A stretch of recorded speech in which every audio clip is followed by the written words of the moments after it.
isang celebrity at sikat na artista ay syempre meron din naman silang mga itinatagong mga ugali na hindi din talaga kaaya-aya para sa iilan, subalit ang isang celebrity ay isang tao lamang at nagtataglay din ito ng ugali na din talaga kagusto-gusto ng iilan.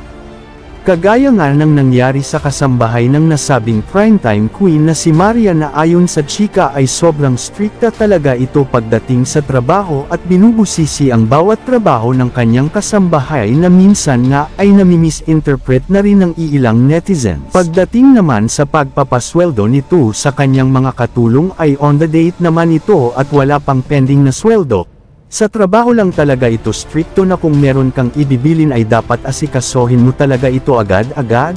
Normal lang naman ito sa isang tao na strikto pagdating sa kanyang mga kasambahay at wala namang masama dito.